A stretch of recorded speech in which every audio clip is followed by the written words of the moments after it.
We're going to talk about how to select and find a real estate agent in this really short video.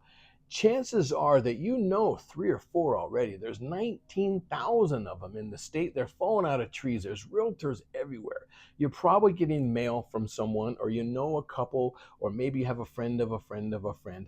But you want to start this over the phone. Resist the urge to have them come to the home first. We want to get a good feel if they're a right fit, and you can really make a lot of sense of this over the phone.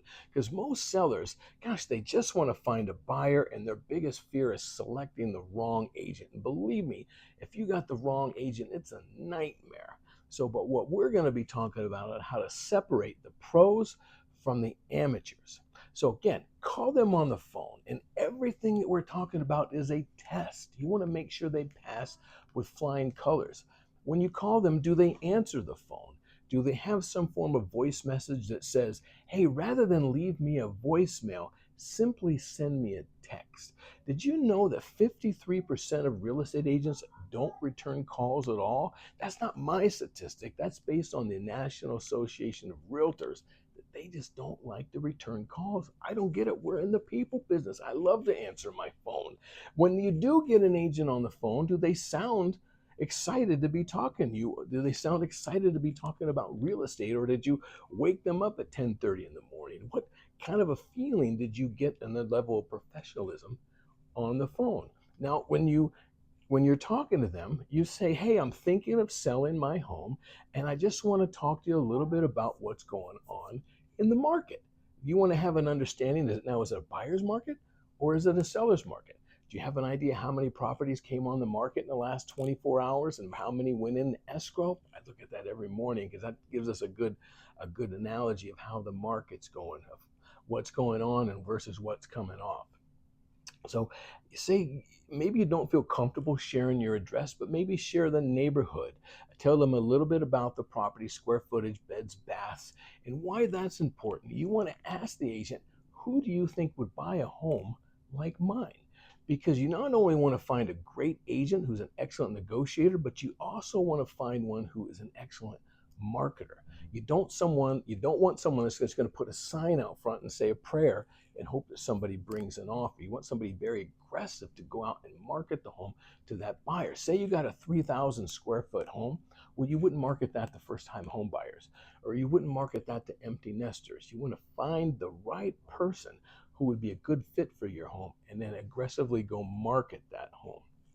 So you want to get an idea, are they really thinking that way? Are they thinking about marketing? Now, if your discussion goes well, if you like them, if you feel comfortable with them, they have an idea, they have some experience of selling homes in your community, in your market, then invite them over to your home. Now, we're still testing. This is still a test. Do they show up on time? That's a really big deal. Punctuality is huge. When they walk in, do they look like somebody that would represent your home? Are they wearing shorts and a t-shirt and backwards ball cap and sandals? I mean, how do they look? Do they look like somebody that would represent you well? All that's got to be put together. Now, at this point, the agent should be asking you questions. They want to understand, what kind of seller are you? A is us standing right here. B is, what are you trying to accomplish? Like, for an example, do you got to be in Chicago in 30 days? I mean, we need to know that. Are you downsizing, or is the home too small and you need a larger home? You ending a relationship, or heaven forbid, if somebody passed away? Because you need to understand probate. You need to understand whether it's in a trust and how to navigate and how to get all those people together to help you have a successful closing. You got to understand what the seller is trying to accomplish. That way, a great agent can put together a marketing package that's just right for that particular seller, for you. Because a lot of agents will come in and they want the seller to get in their box and do things their way, because they don't have any other strategy. They don't have any other skill to be able to go help a seller. So one of the questions that I like to ask a homeowner when I'm sitting with them is, what do you love about this home? Because chances are what you love about this home that a buyer's going to love about it. Like, for an example, you can ask someone that and they can say, man, I love the way the kitchen and the living room and the dining room are all connected into one big room that leads out into the patio. It's just nice flow. It's good to entertain. I just love the way that that feels. So that's what you want to be able to convey that to another buyer. So let me tell you, when a home buyer, when they come into a home, they're more sophisticated now than ever. Chances are that you've looked at Zillow and Realtor.com and Homes.com, and you look at properties. See, they know how far it is from the kids' school. They know how far it is from their place of worship, their work, how far it is to the freeway. They know all of that stuff. They know the layout. They know the floor plan.